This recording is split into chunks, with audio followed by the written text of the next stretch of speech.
Hello and welcome to this episode of Kennedy Saves the World.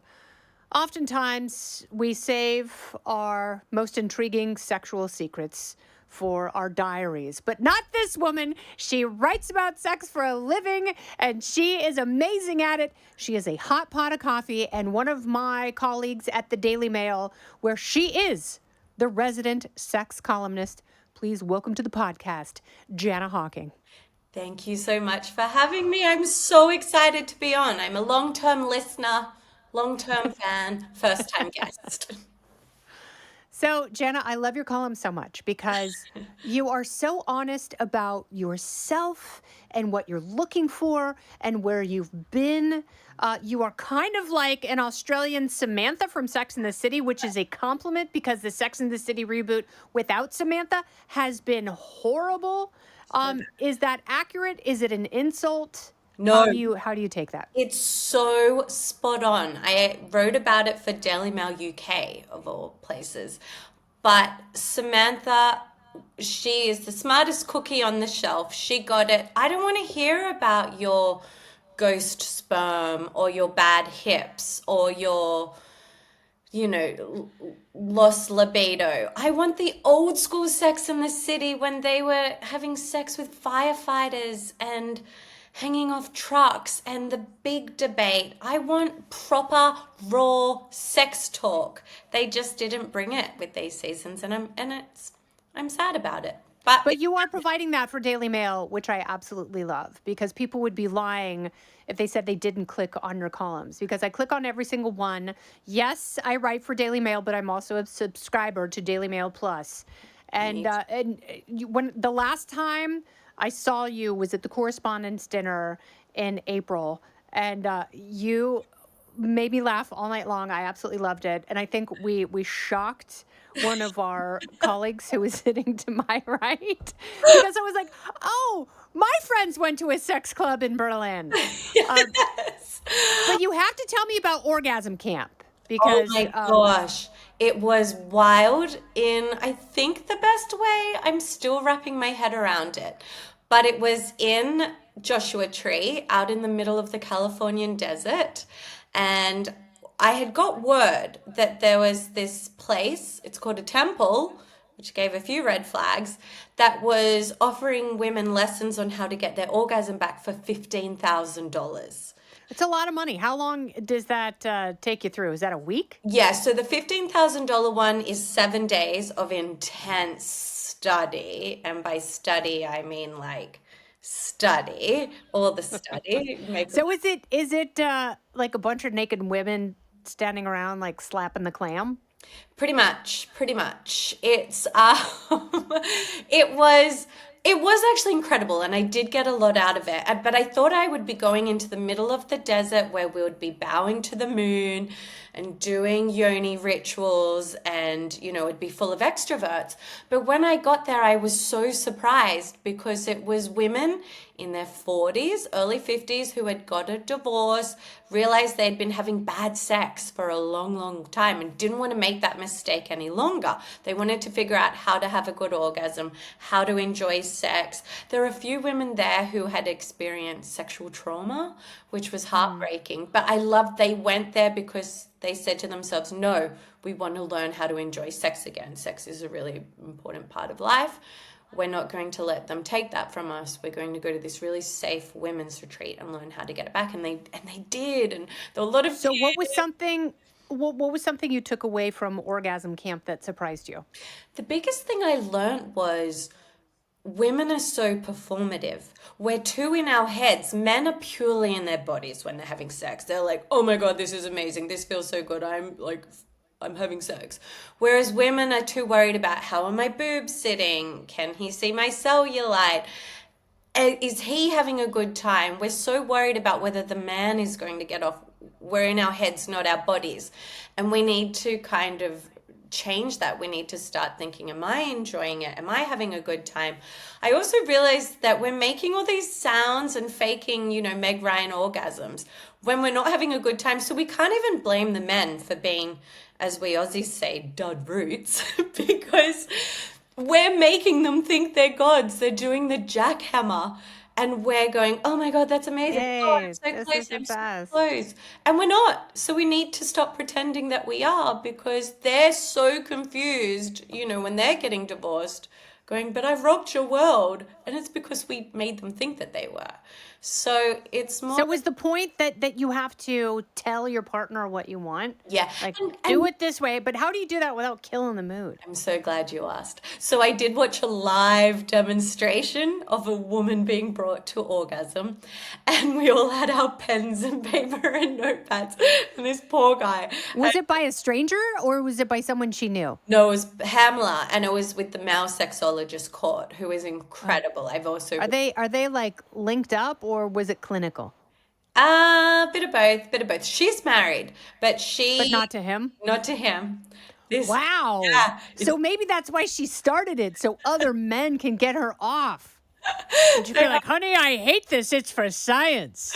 well, the crazy Down there, little to the left. The craziest thing was that while this sex demonstration was going on, her husband was out the front mowing the lawn, watering the gardens, and she was in She was getting her lawn mowed in a totally different way. literally, it was fascinating.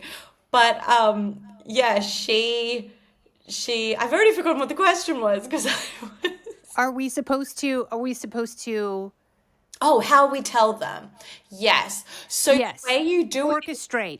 so you encourage, you don't boss them. You say, if they hit a spot well, you say, oh my God, that feels so amazing.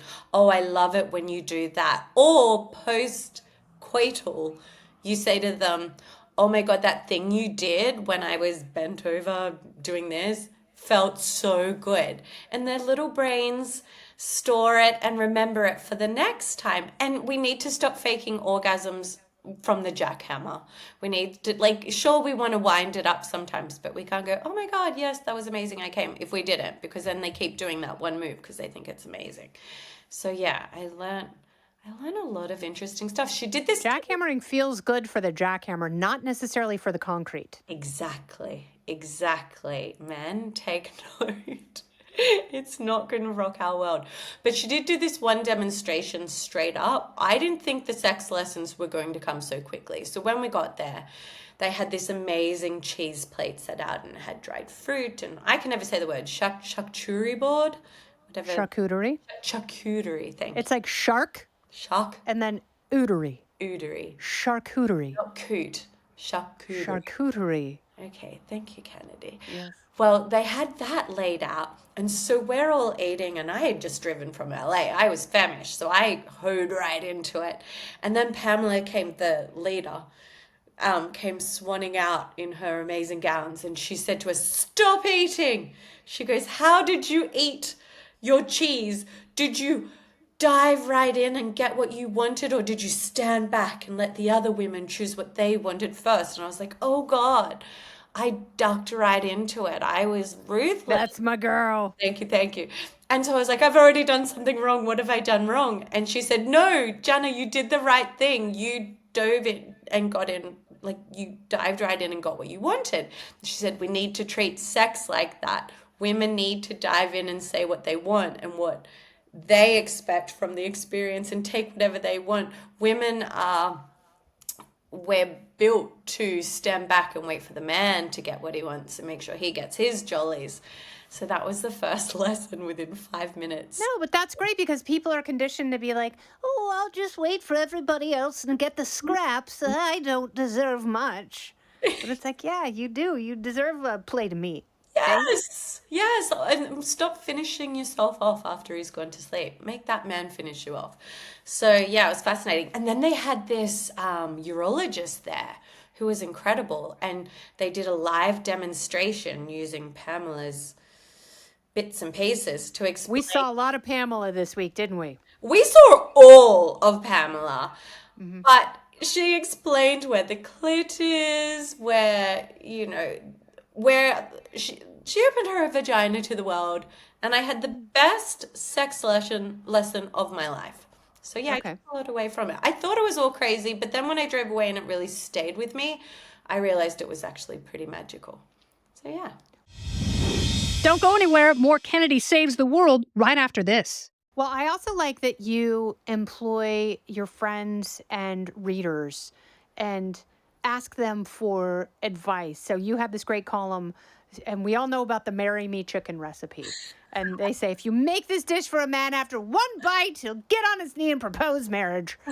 So you were like, is there a Marry Me sex position? Which I thought was fascinating. And there is something called the octopus Yeah. that I had never heard of. And I thought maybe you were talking about sprouting 8 vaginas. But no. What is the octopus and how does that help a man commit? Okay, this one shocked me. So yes, you're right. Every week I get a topic and then I throw it out to my social media audience, all my friends. I've got a lot of WhatsApp groups going on saying, tell me your stories. How did you get this guy to stop being your situationship and become a relationship? And Yeah. And that was the point of the article. Like, moving it from the hinterlands to downtown.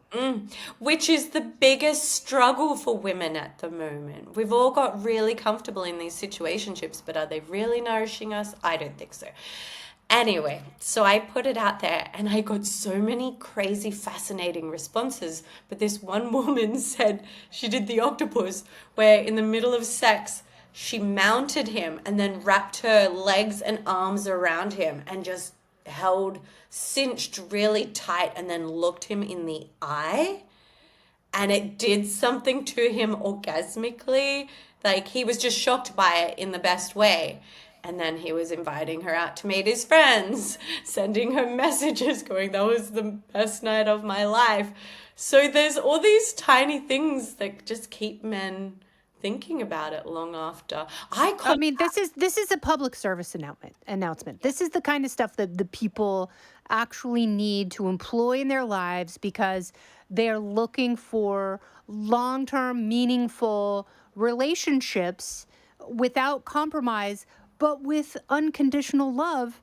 And what better way to show someone you love them than by whispering in their ear, I want you to ruin me. I found that one so hot, and I am definitely using that this weekend. What are you doing this weekend?